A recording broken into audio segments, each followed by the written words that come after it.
This is Abe Friedtanzer from Awards Buzz, and I'm excited to be speaking with Jeff Daniels about A Man in Full. How are you, Jeff? Good, real good. Great. Can you tell me what appealed to you about this project and the role of Charlie? Initially it was the people involved. For the last, oh God, 10, 12 years, well, I've just made a concerted effort to just get around good people who know what they're doing. And I mean, that goes back to Broadway, but then Newsroom with Aaron and on, Scott Frank, Godless, etc. And Regina King and Tommy Schlamme were directing, and then David E. Kelley was writing. That was already there when they came to me. And so that it's, you want to say yes. And then I read the first episode. I had not read the book yet. And I just saw that the character was someone that I didn't understand, had no clue as to how to pull off. And so I said, yes. That's the challenge. There was humor involved with it. Tom Wolfe is sneaky funny, and that was in there, and I knew I could find that, and then that big Southern accent was going to be fun to do. So for a lot of those reasons, it was an easy yes.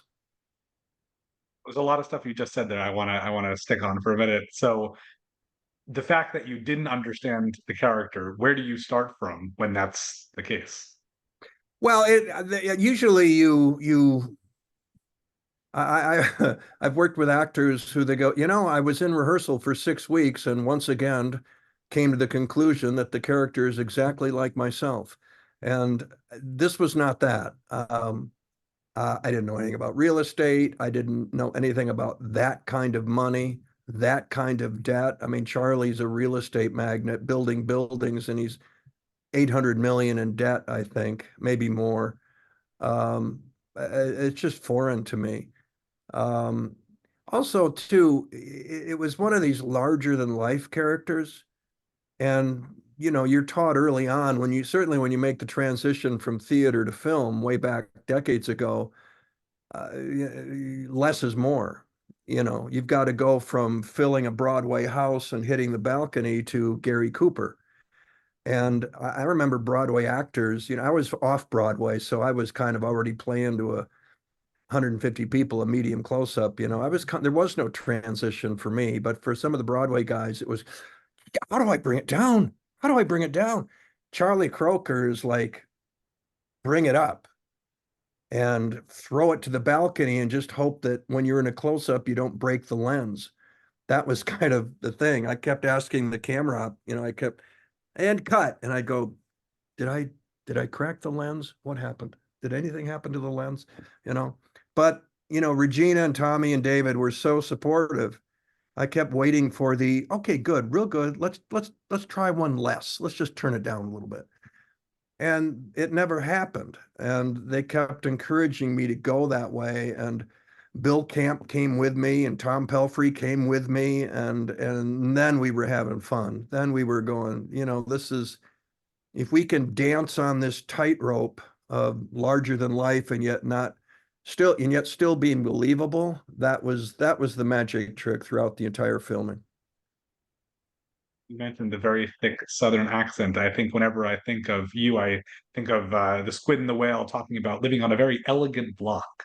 Like you have a certain enunciation in a lot of your roles that just immediately springs to mind. So I think based on your idea of trying to, almost break the camera, I think with your accent, it's the same idea to just really go as much into it as possible. Yeah, I went to YouTube. Tom Wolfe had described it in the book, which I started reading after I got the gig. That at times you can't understand Charlie. His accent is so thick. And when he goes full on Baker County, which is a county in Georgia, I guess, and then there's a reference to it in the first episode in the conference room scene. Wolf says you can't understand him. So that was fun. I knew I didn't have to find some perfect Atlanta accent, which I don't think exists. I think there are several. Uh, but I could take whatever I found and then blow it up. And so part of the fun of the Baker County thing was I just internally, I just said, well, just eliminate the consonants. And then instead of speaking, instead of speaking with consonants and all that, just speaking consonants and all that, just kind of slur it. And, uh, and just do a little bit of that at the right times. And then you got people reaching for the remote going, I need closed captions. Well, I want to flag a spoiler warning for anybody who's only started this or is just a fan of yours and hasn't seen the show at all. But I think the ending was what I would describe as quite memorable and a little bit unexpected. Can you just unpack that a little bit for us? Yeah, we used the book, we based it on the book, but David went in a whole other direction near the end, and we were getting episodes as we were shooting. I said yes after reading just the first episode, and by the time we were shooting five, we got six, which was the finale, and none of us saw that coming. None of us saw that coming, and it was which is great because now you've got a finale. Now you've got a fireworks ending that is earned and unlike anything you've probably ever seen before, literally. And so I don't know how much you follow what, random people, fans of the show might be saying, or people who aren't fans of the show, I guess, if they were thrown off. But what have you heard even from people in your own life about how things went towards the end there? Were they surprised by it? Yeah, and that's what you want as a storyteller, and David achieved that. You don't want somebody who goes, okay, I know how this ends. Go ahead, I'll keep watching. Oh, yep, see, I was right. Formula. And that's not what David does, and that's certainly not what he did with A Man in Full. And unpredictable is a good thing in storytelling. It's still got to be plausible. You still got to believe that we got there, by in the right ways, story wise. But no, if you don't see it coming, that's a good thing. If you don't see it coming and you now have a criticism of it, then go make your own show. Like that. What can you say about working with Tom Pelfrey? I love Tom because both he and Bill Camp, I mean, I told them on day one or two that I'm going, guys, I'm coming in big. So go with me. Don't leave me out there on that limb. Come with me. And they both went there. And Tom in particular, because he did a great job and had a great arc to his character and got to play a lot of different things. And he did it wonderfully, I thought. I was really impressed with him. And yet all those three guys and other people, they know where the joke is. They know where the humor is, but they don't get caught going for it. And that's the finesse of doing comedy is when Charlie doesn't know he's in a comedy.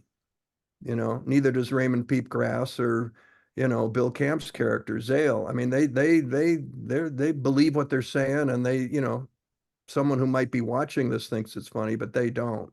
It's the same thing with Harry Dunn in Dumb and Dumber. Harry didn't know he was funny.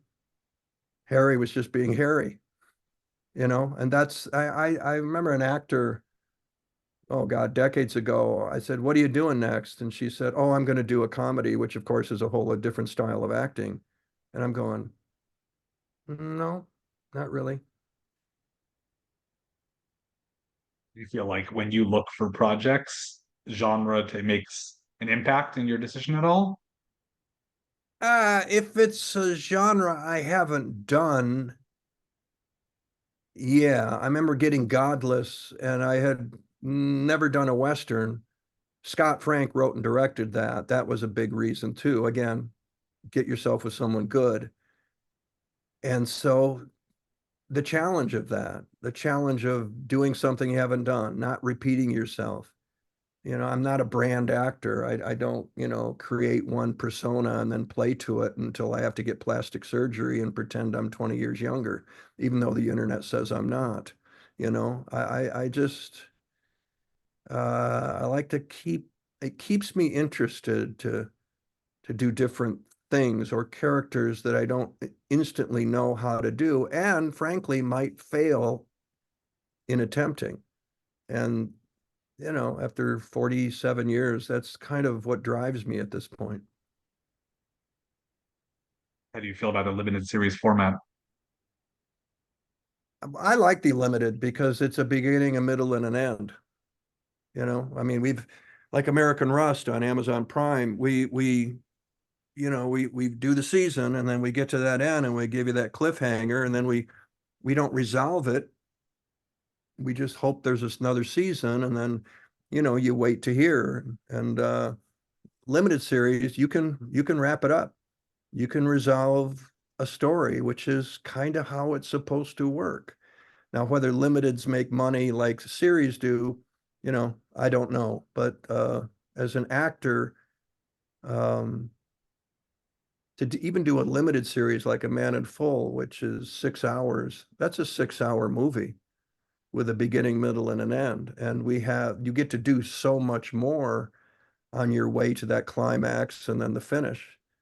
Um, I like that, versus condensing A Man in Full into a 100-minute movie and with it be, I just like it. I like the extension. It's like shooting a novel, and in our case, it kind of was. And then you have something like the Comey Rule, which is like a 2 night event, which I feel like we don't really get as much as we used to, but it sort of lives somewhere between a movie and a limited series, right? Yeah, that was, I mean, and Gettysburg was that too. Gettysburg was supposed to be a 2 night event on TNT, 2 hours, 2 hours. And it was modeled after Roots, Alex Haley, which I think was 2 nights. It might have been more, but 2 nights. And they needed 4 hours to tell the whole story, and they split it up over 2 nights, and then Ted Turner said, no, it's a movie, let's make it a movie. And, well, it's a 4 hour movie, Ted, so, but I kind of like that. I mean, we're in a whole different era now where you can make a 4 hour or a 6 hour movie and break it up into chapters like a novel.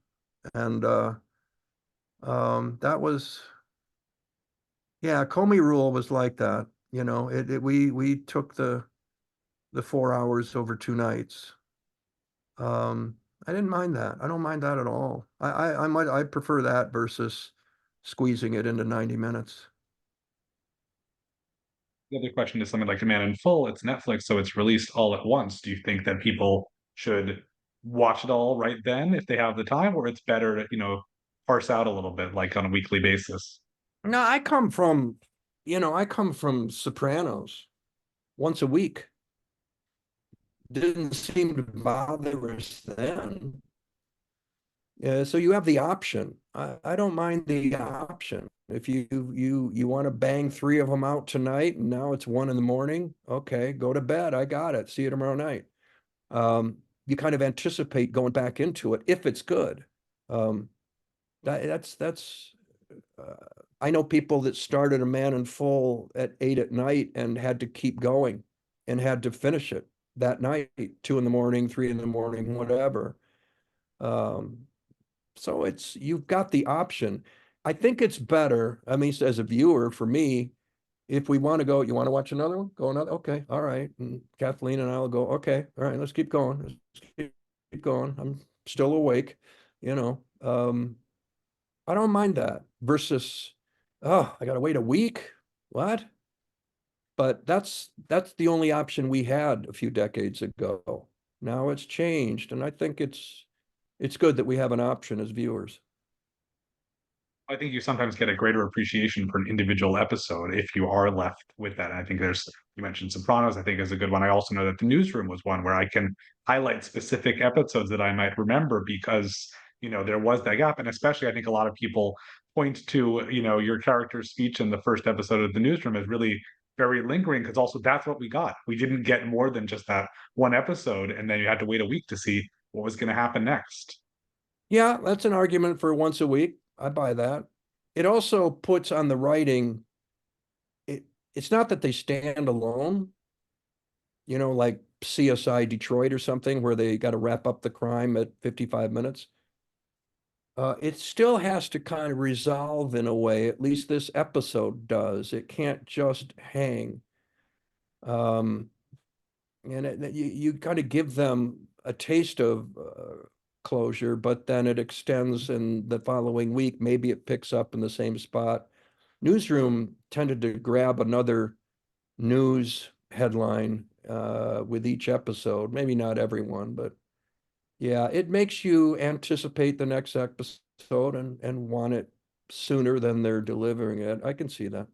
But, you know, that newsroom speech might have catapulted you into the second and the third and the fourth. Hard to say. I'd rather leave it up to the viewer. Well, aside from just the airing format, how do you think the newsroom would be different if that had started, now rather than a decade ago? Well,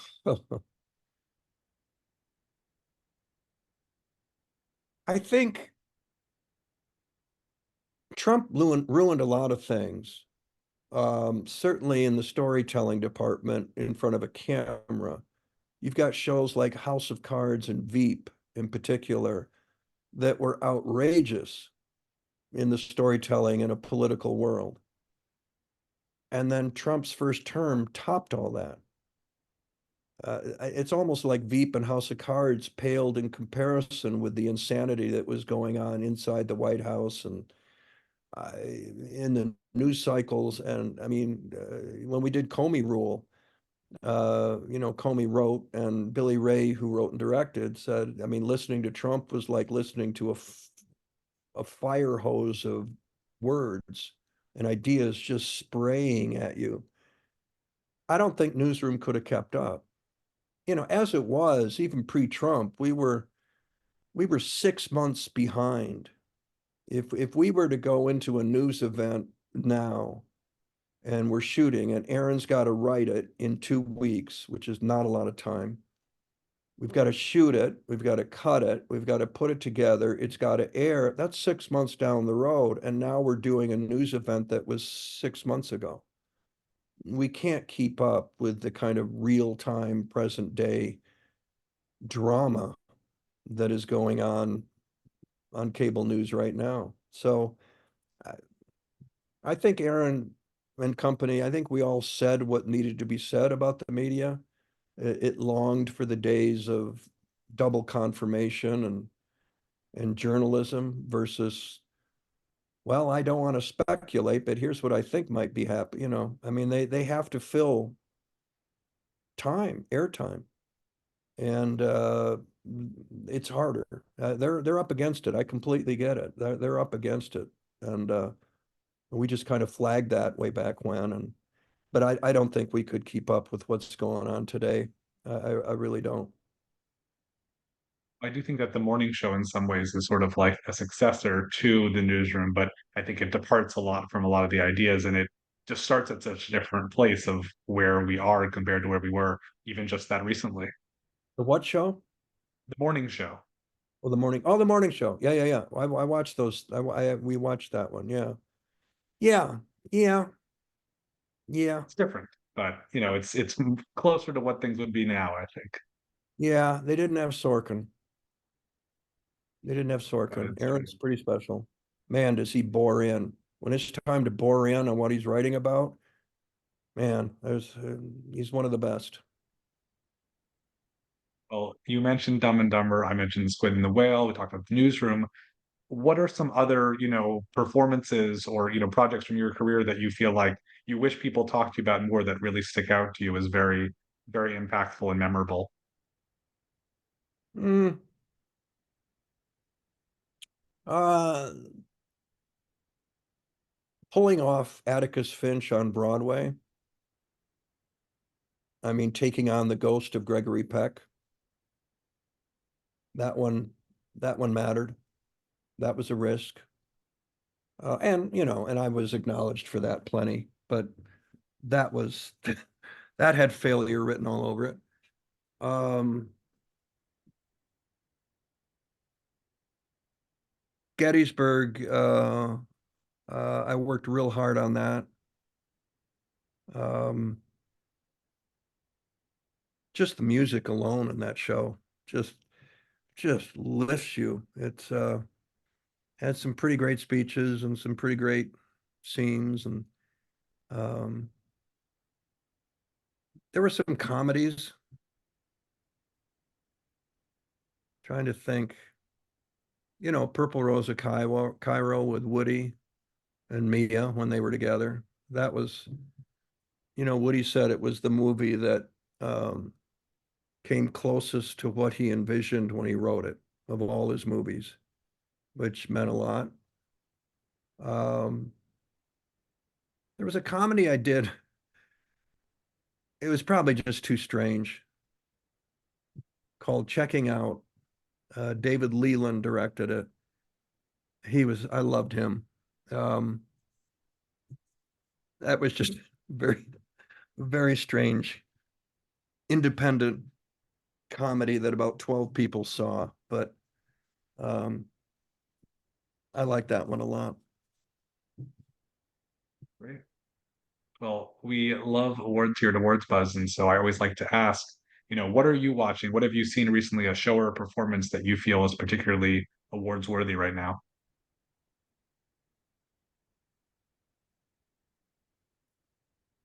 Um, I wish I watched more shows. What have we watched recently? Boy, you know what? And I don't know if it qualifies for awards, That's okay. but what Peter Jackson did with Get Back, the Disney thing, I was on Disney Plus, I think. Um, 9 hours, was it? 8 hours?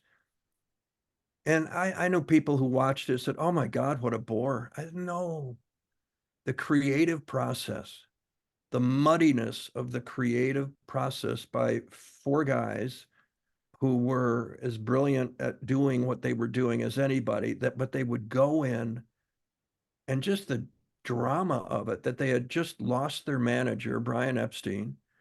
They're kind of self-managing themselves. They don't know what they're doing, and they've got to complete an album where they're on the way to kind of breaking up.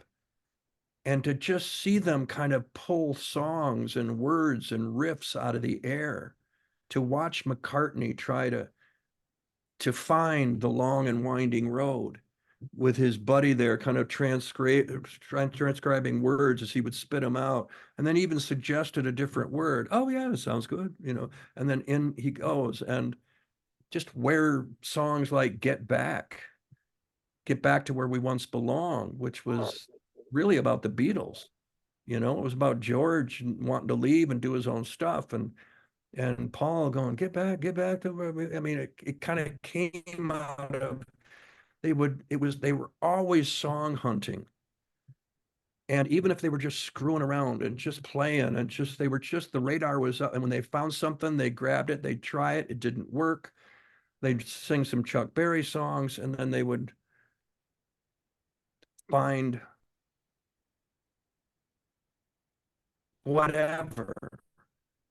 And then they're on the roof playing. I just found that masterful. I really did. We're so lucky that Peter was able to get his hands on all those hours, that those guys were in the room shooting everything at the time, any and everything, just archival. He did a great job of putting that together. Great. Well, do you have anything coming up that you can talk about? No, there is something, but the deals aren't signed yet. So no, but I'm working on it now. That'll be in the fall. Okay. Well, I wish Yeah. you plenty of luck with that, Jeff. It's such a pleasure revisiting a lot of these things and talking about these great shows. Thanks, Abe. Appreciate it.